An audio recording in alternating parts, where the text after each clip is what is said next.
Good afternoon friends. आज के session में हम बात कर रहे हैं UPSC CSC aspirants. UPSC CSC aspirant जो कोविड को लेकर के काफी प्रयासरत हैं कंपनसेटरी अटेम्प्ट की डिमांड को लेकर के। अभी हाल फिलहाल में हमने देखा कि जो एज रेकनिंग डेट है यूपीएससी सीएससी एग्जाम्स के लिए, उसे 1 अगस्त से 1 जनवरी करने की गुहार चल रही है। अभी इस केस पर भी मैं टिप्पणी करूंगा। इसके साथ साथ हम समझते हैं कि ये कंपनसेटरी अटेम्प्ट की डिमांड जो है स्टार्टिंग में कहां से स्टार्ट हुई और किस तरीके से इस डिमांड को इग्नोर किया गया सेंट्रल गवर्नमेंट के द्वारा यूपीएससी डीओपीटी की तरफ से। अभी तक हमने काफी अपडेट्स इस रिगार्डिंग ली हैं। लास्ट वीडियो में भी मैंने आपको अपडेट किया था वासिरेड्डी गोवर्धना साई प्रकाश केस के बारे में।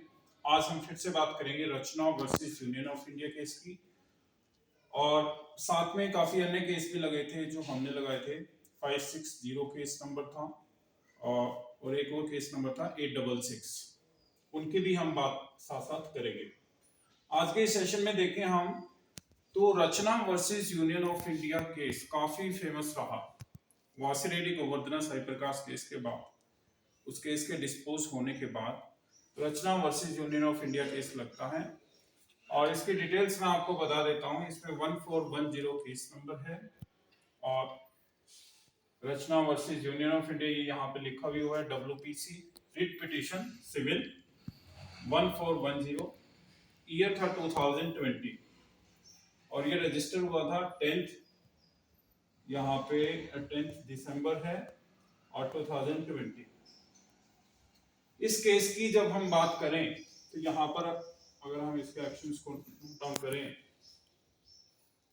तो इसकी डिटेल्स इस केस की आपको मिल जाएंगी सुप्रीम कोर्ट वेबसाइट पर। आप लोग चेक कर सकते हैं कि कंपनसेटरी अटेम्प्ट की डिमांड जो उठी थी कोविड की वजह से, जो अटेम्प्ट खराब हुआ और तमाम स्टूडेंट्स जिनका लास्ट अटेम्प्ट था 2020 में, वो एज बार्ड हो गए, अटेम्प्ट बार्ड की कैटेगरी में चले गए और सेंट्रल गवर्नमेंट की तरफ से कहीं या फिर कहीं यूपीएससी डीओपीटी की तरफ से इन्हें एक आश्वासन दिया गया था। वो इसी केस में आपने देखा होगा, अगर आप 2020 के लास्ट अटेम्प्टर्स हैं तो यहाँ पर एक अटेम्प्ट एक्स्ट्रा देने की बात को डीओपीटी की तरफ से मान लिया गया था कुछ विद्यार्थियों के लिए।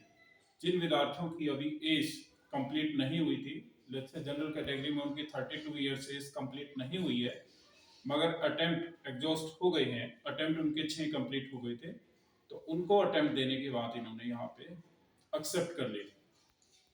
मगर वो छात्र जिनकी एज कंप्लीट हो रही थी 32, उन छात्रों को यहाँ पर जो है जद्दोजहद करनी पड़ी।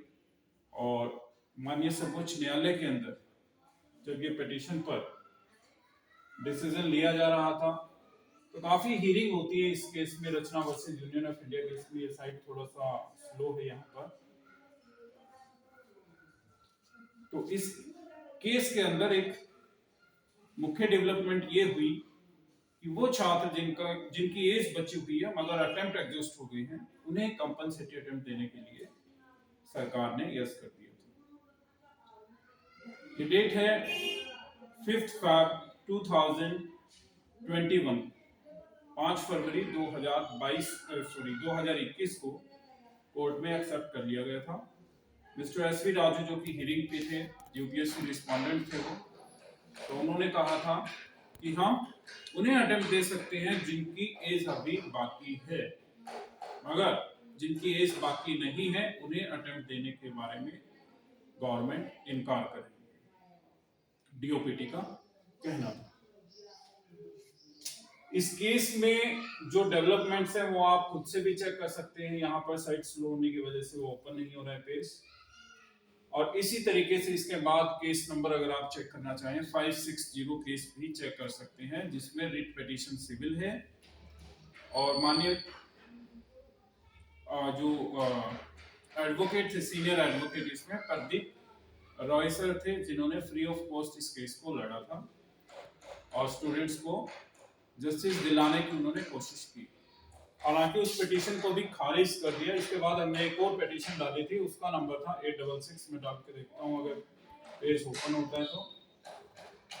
ये रिट पिटीशन सिविल आप यहाँ से चूज करेंगे और यहाँ पर आप केस नंबर यहाँ पर चेंज करते हैं। हम 866 केस लेते हैं, हमारा जो लास्ट केस 2022 में जो डाला गया, इसको हम एक बार चेक करते हैं।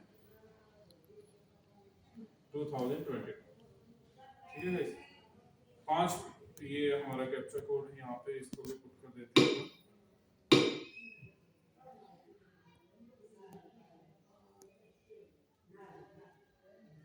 ये देखिए, ये केस ओपन हो गया।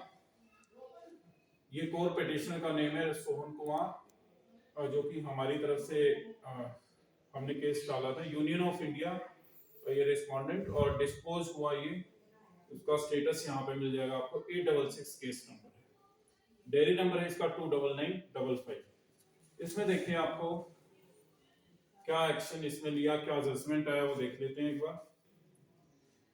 ये केस लगा था, यहाँ पे लिस्ट हुआ था 6 फरवरी 2023।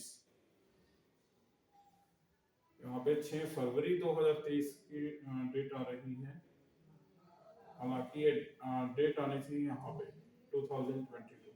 एक बार चेक कर लेते हैं इसको। यहाँ पे शायद ईयर का यहाँ पे कुछ गड़बड़ दिख रहा है, बाकी देखते हैं एक बार। ये देखिए, ये हमारे पिटिशन के एडवोकेट थे लुबना नास, जो कि AOR हैं इसमें, एडवोकेट ऑन रिकॉर्ड, उन्हीं की टीम से हैं ये। और यहाँ पे ये जजमेंट की कॉपी हम चेक कर लेते हैं।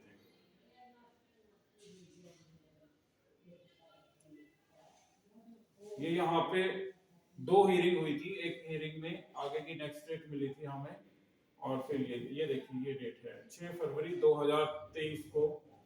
यहाँ पर इसको हम चेक कर लेते हैं तो।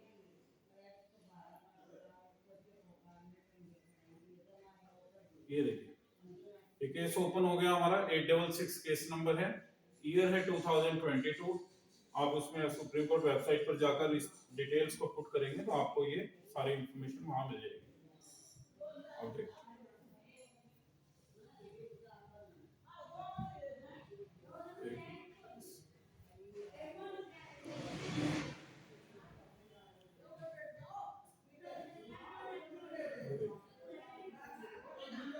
डेट है यहाँ पर 6 फरवरी 2023। This petition was called on for hearing today honourable mister justice Dinesh Maheshwari and justice Sanjay Kumar. और यहाँ पर पिटिशनर्स की तरफ से जो हमारे सीनियर एडवोकेट थे वो थे senior advocate mister Salman Khurshid sir, ये उनकी टीम के मेंबर्स हैं। और यहाँ पर जो ऑर्डर निकल करके आता है वो मैं आपको चेक करवाता हूँ। Having heard the learned senior counsel for the petitioner and having pursued the material placed on record, we find no justified reason to entertain this petition on the prayers as made. However, ये point यहाँ पे important था। However, we leave it on open for the petitioner in otherwise taking recourse to appropriate proceeding as may be permissible in the law. Subject to the observations foregoing, this petition stands dismissed. All pending applications stand disposed of. तो ये जो last case, perhaps the last case जो UPSC compensatory attempt history में fight किया हम लोगों की तरफ से, तो उसका ये रिजल्ट यहाँ पर निकला। मतलब सुप्रीम कोर्ट के अंदर भी जस्टिस नहीं मिला स्टूडेंट्स को, और प्रेयर जो है वो यहाँ पर एक्सेप्ट नहीं हुई है, और इस पिटीशन को फिर उन्होंने डिसमिस कर दिया। मगर यहाँ पर एक ऑप्शन जरूर दिया कि however we leave it open for the petitioner in otherwise taking recourse to appropriate proceedings as may be permissible in the law, कि आप चाहें तो दोबारा से जो है पिटिशनर appropriate proceedings के लिए अप्लाई फिर से कर सकते हैं, जो भी लॉ के अंडर परमिसिबल है। तो इस तरीके से ये कंपनसेटरी अटेम्प्ट की हिस्ट्री जो है सर्वोच्च न्यायालय के अंदर चली। मगर अभी भी ये डिमांड जारी है और अभी न्यू ईयर पर 2025 में ये हमारा लास्ट मंथ है जिसमें हम फाइट करेंगे कंपनसेटरी अटेम्प्ट्स की डिमांड के लिए। तो कोशिश करेंगे कि नोटिफिकेशन में आप लोगों को जस्टिस मिले। और साथ साथ एक और पिटीशन भी यहाँ पर आपने देखा होगा, एक और गुहार लगाई जा रही है कि जो डेट है एज रेकनिंग डेट उसको चेंज किया जाए, वो 1 जनवरी तक लाइव है। उसमें भी देखते हैं, उसमें फेरबदल होने के काफी चांसेस लग रहे हैं और उसका रिजल्ट्स भी आप लोगों के जल्दी ही सामने होगा। थैंक यू सो मच इस वीडियो को वॉच करने के लिए और हैप्पी न्यू ईयर सभी को नववर्ष की हार्दिक शुभकामनाएं। और मैं उम्मीद करता हूं कि हम लोग इस फाइट को जो अभी तक स्ट्रगल हम करते आए हैं उसे इस नेक्स्ट 1 मंथ में हम लोगों को जस्टिस मिलेगा और ये उम्मीद अभी जो है जारी है। Thank you.